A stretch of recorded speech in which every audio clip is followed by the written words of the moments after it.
Come with me while I take Line 5 for the first time and rant about the TTC. So, Toronto's Line 5 was set to open in 2021, with a total construction cost of $9 billion. But in true Toronto fashion, the line ended up opening 5 years behind schedule, with costs rising to around $13 billion. Not to mention that the line isn't completely finished yet, with the second phase expected to cost $5 billion and to be completed by 2031. However, as for Line 5 specifically, that's where my complaints end. I honestly found the line to be extremely fast, especially when you compare it to the disaster of Fringe West LRT, a line that the city promised would just take 35 minutes end to end, but instead runs closer to an hour, hilariously making it 10 minutes slower than the very buses it was supposed to replace. Line 5, in comparison, reaches speeds up to 80 kilometers per hour and takes only 15 minutes to go essentially across Midtown Toronto. Moreover, the line can serve up to 15,000 passengers per hour per direction, offers multiple connections to other TTC lines, GO stations, and the UP Express, and will eventually connect the Mississauga Transport Network and Toronto Pearson International Airport. However, the pros of Line 5 do not negate the fact that the TTC has some major problems. First of all, the TTC has horrible planning and cost management. Take the Ontario line, for example. Since the new line was announced by Doug Ford in 2019, costs have ballooned from $11 billion to a whopping $27 billion, and the line's opening has already been delayed from 2027 to 2031, and will probably be delayed even further. Not to mention, TTC ridership is still significantly below pre-pandemic and projected figures, resulting in massive budget holes for the transit system. For example, this year, the agency is operating with a projected $232 million budget shortfall, nearly twice what was previously forecasted.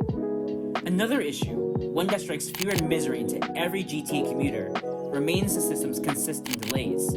As of 2026, only 10 out of the state's 179 bus and streetcar routes meet the TTC's on-time performance goals, which is inexcusable for a transit system that services hundreds of millions of rides annually.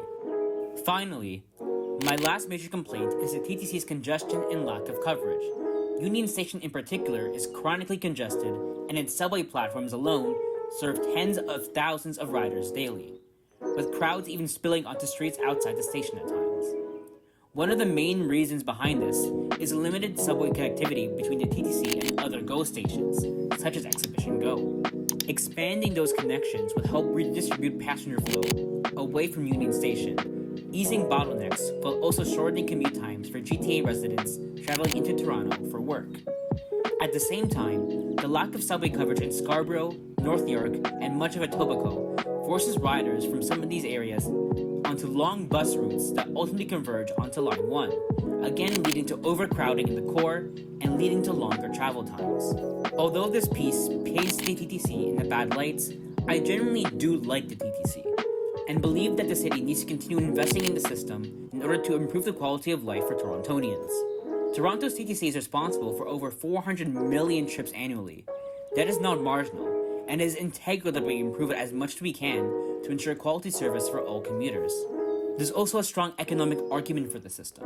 Estimates consistently suggest that every $1 invested in the TTC generates approximately $7 in economic and social benefits through increased productivity, reduced congestion costs, higher property values, and better labor mobility. Moreover, further TTT investment will help Toronto fulfill its climate targets, make Toronto a more attractive city to foreign talents, and help support lower-income households, especially in current times, where affordability and cost of living remain major concerns for Torontonians.